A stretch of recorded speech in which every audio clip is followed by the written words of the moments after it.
வணக்கம். News Tamil star சேனலின் இரவு 8 மணி நேர செய்திகளில் இணைந்திருக்கிறீர்கள். நியூஸ் தமிழ் ஸ்டார் சேனலை சப்ஸ்கிரைப் பண்ணாதவர்கள் சப்ஸ்கிரைப் பண்ணிக்கொள்ளுங்கள். தொடர்கிறது இன்றைய பிரதான செய்திகள்.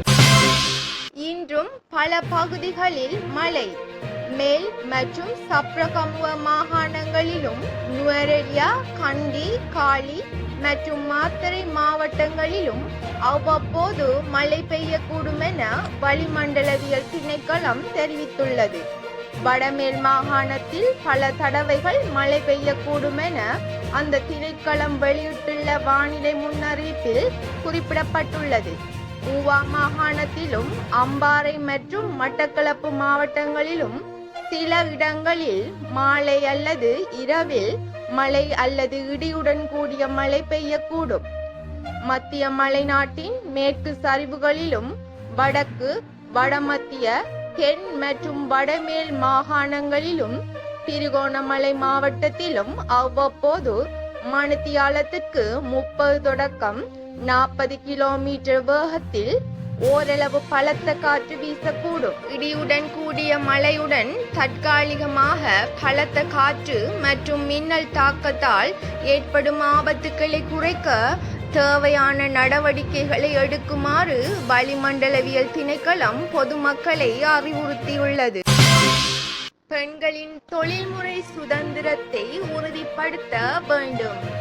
சிறுவர் பாதுகாப்பு எந்த வகையிலும் பெண்களுக்கு மட்டுமே உரிய பொறுப்பல்ல என்றும், குழந்தைகளை பராமரிப்பது வெறும் பெண்களின் பொறுப்பாக கருதாமல் பெண்களின் தொழில்முறை சுதந்திரத்தை உறுதிப்படுத்துவது மிகவும் சரியான கருத்து என்றும், அதே நேரத்தில் அது நாட்டின் பொருளாதார முன்னேற்றத்துக்கு அத்தியாவசியமான விடயம் என்றும் பிரதமர் கலாநிதி கரிணி அமரசூரிய வலியுறுத்துகின்றார். கொழும்பில் உள்ள நட்சத்திர ஹோட்டல் ஒன்றில் நேற்று இலங்கையின் பெண்களின் பொருளாதார பங்களிப்பை அதிகரித்தல் என்ற தலைப்பின் கீழ் உலக வங்கி குழுமத்தால் ஏற்பாடு செய்யப்பட்ட நிகழ்ச்சியில் முக்கிய உரையாற்றுகையில் பிரதமர் இதனை வலியுறுத்தினார். சிறுவர் பராமரிப்பை உறுதிப்படுத்துவதன் மூலம் பெண்களுக்கு அதிகமாக நாட்டின் பொருளாதாரத்துடன் இணைவதற்கான வாய்ப்புகளை விரிவுபடுத்தி அவர்களுக்கு தொழிலாளர் படையில் உயர்ந்த முன்னேற்றம் கிடைக்கும் வழியை திறப்பது எவ்வாறு என்பது பற்றி விவாதிப்பது இந்த நிகழ்ச்சியின் முக்கிய நோக்கமாக இருந்தது. இங்கு மேலும் கருத்துக்களை தெரிவிக்கையில் பிரதமர் வலியுறுத்தியது, சம்பளம் பெற்றாலும் அல்லது பெறாவிட்டாலும் தனது உழைப்பை வழங்கும் பெண் பொருளாதாரத்தின் மையமான காரணியாகும். ஆனால் சமூக ரீதியாக அவருக்கு உள்ள பல்வேறு தடைகளை எதிர்கொண்டு பெண்களின் தொழிலாளர் படையுடன் இணைவதற்கு வாய்ப்பு பெரிதும் வரையறுக்கப்பட்டுள்ளது. புள்ளி விவரங்களின்படி 32% உள்ள நமது நாட்டின் பெண் தொழிலாளர் படை பங்களிப்பு உள்ளது என்கிறார். ஈரான் மீதான தாக்குதலுக்கு 20 முஸ்லிம் நாடுகள் கண்டனம். ஈரான் மீது இஸ்ரேல் கண்மூடித்தனமாக தாக்குதல் நடத்தி வருவதாக 20 அரபு முஸ்லிம் ஆபிரிக்க நாடுகள் கண்டனம் தெரிவித்துள்ளன. அந்நாடுகள் இணைந்து கூட்டறிக்கை ஒன்றை வெளியிட்டு இந்த கண்டனத்தை தெரிவித்துள்ளன. ஈரானின் இஸ்ரேல் நடத்தி வரும் கண்மூடித்தனமான தாக்குதல் கடும் கண்டனத்துக்குரியது.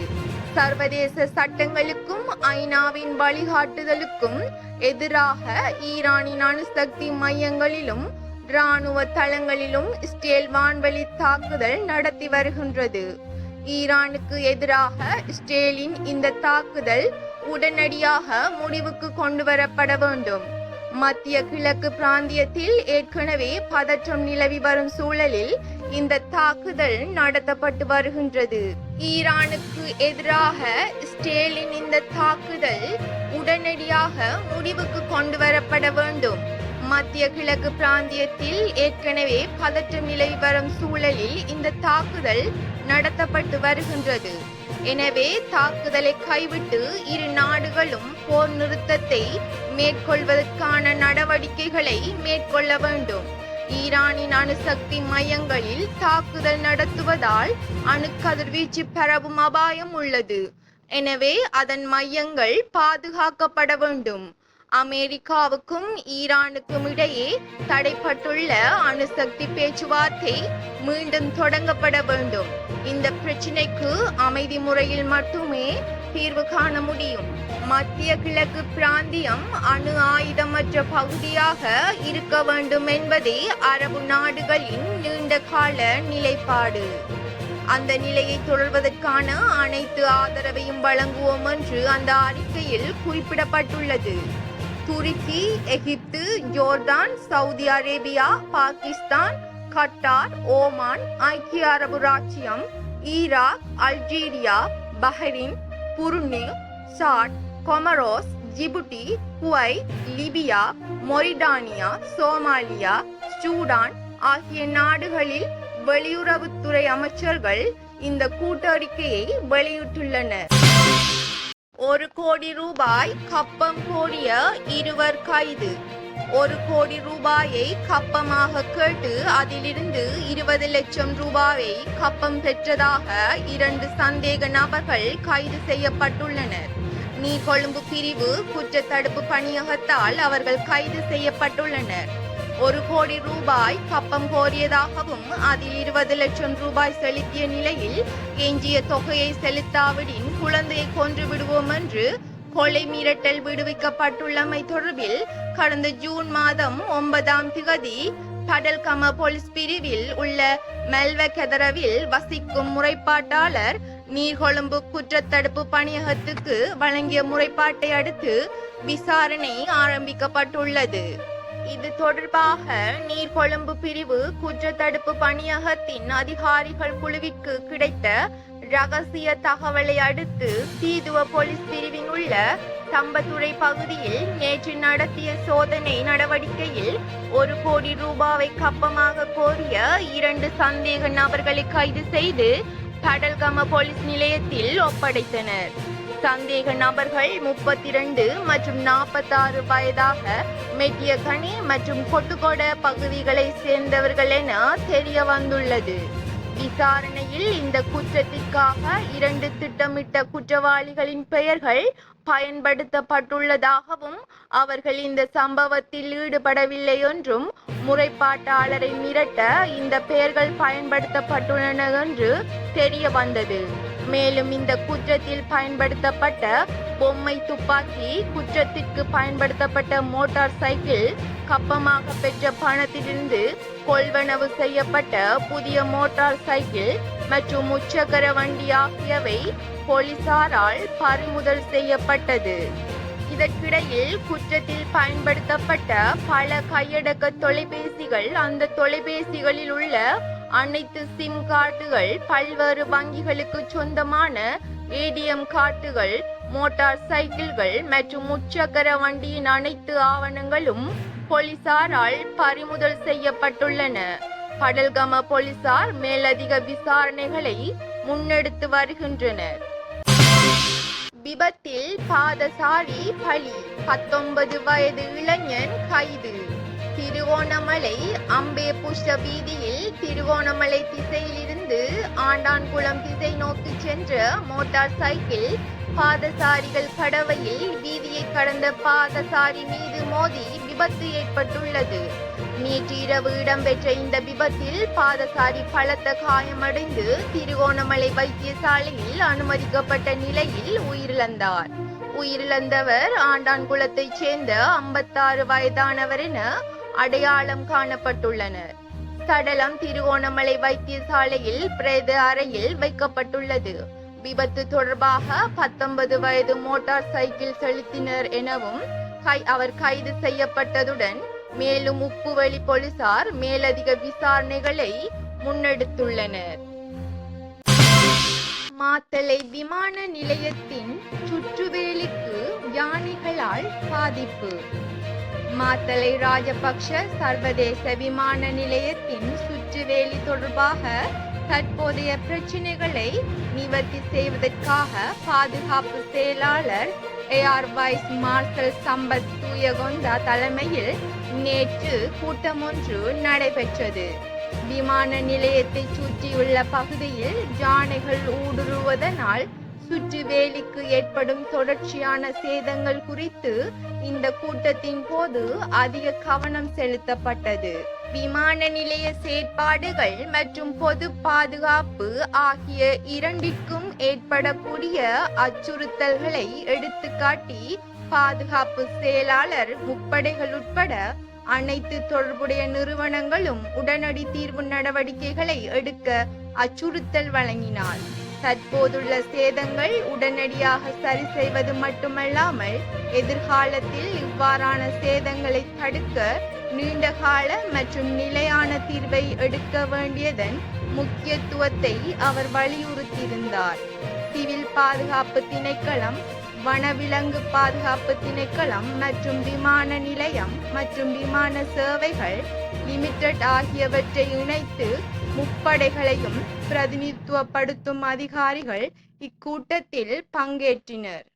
இதன்போது அப்பிரதேசத்தில் உள்ள வனவிலங்குகள், சுற்றுச்சூழல் அம்சங்கள் மற்றும் வாழ்க்கை முறைகளையும் கருத்தில் கொண்டு வேலியின் கட்டமைப்பை மேம்படுத்தி வைத்த தொடர்பில் கலந்துரையாடப்பட்டது.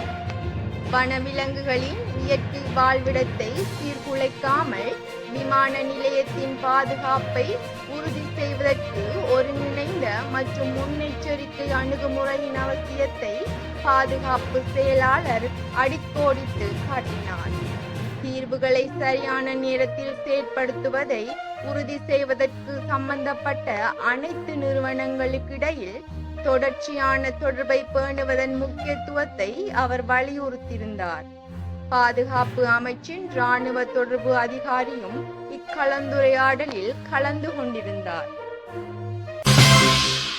பாராளுமன்ற நடவடிக்கைகள் ஆரம்பம். சபாநாயகர் தலைமையில் பாராளுமன்ற நடவடிக்கைகள் தற்போது ஆரம்பமாகியுள்ளன. இன்றைய பாராளுமன்ற நடவடிக்கைகள் முற்பகல் 9:30 மணி தொடக்கம் முற்பகல் 10 மணி வரை பாராளுமன்ற நிலையற் கட்டளை 22 வரையிலான பிரகாரம் பாராளுமன்ற அலுவல்கள் முற்பகல் 10 மணி தொடக்கம் முற்பகல் 11 வாய்மூல விடைக்கான வினாக்கள் முற்பகல் 11 தொடக்கம் முற்பகல் 11:30 பாராளுமன்ற நிலையற் கட்டளை 27 கீழ் வினாக்கள் முற்பகல் 11:30 தொடக்கம் பிற்பகல் 5 மணி வரை வெளிநாட்டு தீர்ப்புகளை பரஸ்பரம் ஏற்றங்கீகரித்தல், பதிவு செய்தல் மற்றும் வலியுறுத்துதல் சட்டத்தின் கீழ் கட்டளைகளை அங்கீகரிக்கப்பட உள்ளது. பிற்பகல் 5 மணி தொடக்கம் பிற்பகல் 5:30 வரை ஒத்திவைப்பு வேளையில் போதனா பிரேரணை, அதன் நேரடி ஒளிபரப்பு. கெஹலிய மனைவி மற்றும் மகள் கைது. முன்னாள் அமைச்சர் கெஹலிய ரம்புக்வெல்ல, அவரது மனைவி மற்றும் மகள் ஆகியோர் லஞ்சம் மற்றும் ஊழல் விசாரணை ஆணைக்குழுவின் அதிகாரிகளால் கைது செய்யப்பட்டுள்ளனர். சொத்துக்கள் மீதான விசாரணைகளின் அடிப்படையிலேயே இவர்கள் கைது செய்யப்பட்டுள்ளனர். முன்னாள் அமைச்சர் லஞ்சம் மற்றும் ஊழல் விசாரணை ஆணைக்குழுவிற்கு இன்று காலை அழைக்கப்பட்டு அவரிடம் வாக்குமூலம் பெறப்பட்ட பின்னர் குறித்த கைது இடம்பெற்றுள்ளது. பாராளுமன்றம் ஒத்திவைப்பு. பாராளுமன்ற அமர்வுகள் இன்று பிற்பகல் 5:30 மணி வரை நடைபெறவிருந்த நிலையில் நாளை காலை 9:30 மணி வரை ஒத்திவைக்கப்பட்டுள்ளது. ஈரான் இஸ்ரேல் மோதலின் தாக்கத்தினால் இலங்கைக்கு ஏற்பட்டுள்ள பாதிப்புகள் தொடர்பிலான ஒத்திவைப்பு வேலை விவாதம் இன்று பிற்பகல் 3:30 மணிக்கு நடைபெற்ற நிலையிலேயே இவ்வாறு பாராளுமன்றம் ஒத்திவைக்கப்பட்டது. ஐக்கிய மக்கள் சக்தியின் பாராளுமன்ற உறுப்பினர் அஜித் பி. பெரேரா இந்த விவாதத்திற்கான ஒத்திவைப்பு தீர்மானத்தை சபையில் முன்வைத்திருந்தார். ஆனால் இன்று பிரேரணை விவாதிக்கப்பட்ட போது அவர் பாராளுமன்றில் இல்லை. இதனால் இன்றைய பாராளுமன்ற நடவடிக்கைகளை தொடர்ந்து முன்னெடுத்து செல்ல முடியாததால் நாளை காலை 9:30 மணி வரை பாராளுமன்றத்தை ஒத்திவைப்பதாக பிரதி சபாநாயகர் ரிஸ்வி சாலி அறிவித்தார். இரத்தினபுரி கொழும்பு பிரதான வீதியில் கோர விபத்து. இரத்தினபுரி கொழும்பு பிரதான வீதியில் மீனான பகுதியில் பேருந்தொன்றும் கொள்கலன் லொரி ஒன்றும் மோதி விபத்து ஏற்பட்டுள்ளது. இந்த விபத்து இன்று காலை நிகழ்ந்ததுடன் விபத்துக்கு பிறகு கொழும்பு ரத்னபுரி பிரதான வீதியில் சுமார் 1 மணி நேரம் போக்குவரத்து பாதிக்கப்பட்டது. விபத்தில் காயமடைந்த சுமார் 18 பேர் எகலியகொட வைத்தியசாலையில் அனுமதிக்கப்பட்டுள்ளனர். அவர்களின் நிலைமையை மோசமாக இல்லை என்பதுடன் விபத்து குறித்து எகலியகொட போலீசார் மேலதிக விசாரணைகளை முன்னெடுத்துள்ளனர். கொழும்பு மாநகர சபை மேயர் பதவியேற்றம். கொழும்பு மாநகர சபையின் மேயர் பராய் ஹெலி பல்தசார் இன்று பதவியேற்றுள்ளார். 2025 உள்ளூராட்சி தேர்தலில் அதிக அவதானம் செலுத்தப்பட்ட வேட்பாளராக இருந்த தேசிய மக்கள் சக்தியின் பராய் ஹெலி பல்தசார் நேற்று முன்தினம் கொழும்பு மாநகர சபையின் மேயராக பெரும்பான்மை உறுப்பினர்களால் தேர்ந்தெடுக்கப்பட்டார். கேன்களில் எரிபொருள் விநியோகிப்பதற்கு தடை. பீப்பாய்கள் மற்றும் கேன்களில் எரிபொருள் வழங்குவது உடனடியாக நிறுத்தப்பட்டுள்ளதாக இலங்கை பெட்ரோலிய கூட்டுத்தாபனம் தெரிவித்துள்ளது. பீப்பாய்கள் மற்றும் கேன்களில் எரிபொருளை பெறுவதற்கான நுகர்வோர் தன்னிச்சையாக எரிபொருள் நிரப்பு நிலையங்களில் கூடி தேவையற்ற நெரிசல் மற்றும் வரிசைகளை உருவாக்குவதாக தெரிவிக்கப்பட்டுள்ளதால் இந்த நடவடிக்கை எடுக்கப்பட்டுள்ளதாக கூட்டுத்தாபனம் சுட்டிக்காட்டுகின்றது. அதன்படி மேற்கண்ட முடிவு எரிபொருள் நிரப்ப நிலையங்களின் உரிமையாளர்களுக்கு தெரிவிக்கப்பட்டுள்ளதுடன் அதற்கு மாறாக செயற்பட்டால் கடுமையான ஒழுக்காற்று நடவடிக்கை எடுக்கப்படும் என்று கூட்டுத்தாபனம் தெரிவித்துள்ளது. போதுமான எரிபொருள் இருப்பு இருந்த போதிலும் நுகர்வோர் தேவையற்ற அச்சத்தை ஏற்படுத்தி இவ்வாறு செயற்படுவதனால் பீப்பாய்கள் மற்றும் கேன்களில் எரிபொருள் வழங்குவது உடனடியாக தடை செய்யப்பட்டுள்ளதாக இலங்கை பெட்ரோலிய கூட்டுத்தாபனம் மேலும் சுட்டிக்காட்டியுள்ளது. தும்பாஞ்சோலை பகுதியில் இடம்பெற்ற விபத்தில் இளைஞன் பலி. மட்டக்களப்பு கரடியனாறு போலீஸ் பிரிவில் உள்ள பதுளை வீதியில் உள்ள தும்பாஞ்சோலை பகுதியில் வீதியில் உறங்கிக் கொண்டிருந்தவர்கள் மீது வாகனம் ஏறியதில் இளைஞர் ஒருவர் உயிரிழந்துள்ளார். நேற்று அதிகாலையில் இடம்பெற்றதுடன் குறித்த வாகன சாரதி தப்பி ஓடியுள்ளதாக போலீசார் தெரிவித்தனர். விபத்தில் மண்டூர் சின்னவத்தியைச் சேர்ந்த 25 வயதுடைய செல்வம் சாந்தன் செல்லையா என்பவரே இவ்வாறு உயிரிழந்தார். செங்கலடி பதுளை வீதியிலுள்ள கரடியனாறு தும்பாஞ்சோலை பகுதியிலுள்ள வீதிக்கு அருகிலுள்ள வேளாண்மை காவலுக்காக குறித்த இளைஞன் உட்பட 2 கடந்த 16ஆம் திகதி இரவு வீதியின் ஓரத்தில் உறங்கியுள்ளனர். இந்த நிலையில் சம்பவமானது நேற்று அதிகாலை 1:30 மணியளவில் வீதியோரத்தில் உறங்கிக் கொண்டிருந்த இளைஞன் மீது வீதியில் சென்ற வாகனம் ஏறிச் சென்றதால் இந்த விபத்து நடந்தது. இளைஞனை வைத்தியசாலைக்கு கொண்டு செல்லும் வழியிலேயே இளைஞன் உயிரிழந்தார். நிலையில் இளைஞனுடன் அருகில் உறங்கியவர் குறித்த விபரத்தில் அவர் உயிர் தப்பியுள்ளதுடன் அவர் கண் விழித்த போது இளைஞனுக்கு என்ன நடந்தது என தெரியாத நிலையில் இருந்துள்ளதுடன் மதுபானம் அருந்திவிட்டு வீதியில் உறங்கியுள்ளதாக போலீசார் ஆரம்ப கட்ட விசாரணையில் தெரிய வந்துள்ளது. இதேவேளை சடலத்தை பிரேத பரிசோதனை மேற்கொண்ட போது தலையில் வாகனத்தின் டயர் ஏறியதால் உயிரிழந்ததாக சட்ட வைத்திய அதிகாரிகள் கண்டறிந்துள்ளதை அடுத்து இளைஞன் மீது வாகனத்தை ஏற்றிய சாரதியையும் வாகனத்தை கண்டுபிடிப்பதற்கான விசாரணைகளையும் போலீசார் முன்னெடுத்து வருகின்றனர். இது தொடர்பாக மேலதிக விசாரணைகளை கரடியனாறு போக்குவரத்து போலீசார் மேற்கொண்டு வருகின்றனர். கெஹலிய மனைவி மற்றும் மகளுக்கு பிணை வழங்கிய நீதிமன்றம். முன்னாள் அமைச்சர் கெஹலிய ரம்புக்வெல்ல அவரது மனைவி மற்றும் மகள் ஆகியோருக்கு கொழும்பு நீதவான் நீதிமன்றம் பிணை வழங்கியுள்ளது. நிதி மோசடி தடுப்புச் சட்டத்தின் கீழ் இடம்பெற்று வரும் விசாரணைக்கு அமைவாக கைது செய்யப்பட்ட முன்னாள் அமைச்சர் கெஹலிய ரம்புக்வெல, அவரது மனைவி மற்றும் மகள் ஆகியோர் லஞ்ச ஊழல் விசாரணை ஆணைக்குழுவால் கொழும்பு நீதவான் நீதிமன்றத்தில் ஆஜர்படுத்தப்பட்டதைத் தொடர்ந்து குறித்த உத்தரவு பிறப்பிக்கப்பட்டது. மேற்படி மூவரிடம் இன்று வாக்குமூலங்களை பதிவு செய்த பின்னர் லஞ்ச ஊழல் விசாரணை ஆணைக்குழுவால் அவர்கள் கைது செய்யப்பட்டமை குறிப்பிடத்தக்கது. இத்துடன் இன்றைய பிரதான செய்திகள் முடிவடைகின்றது. நன்றி.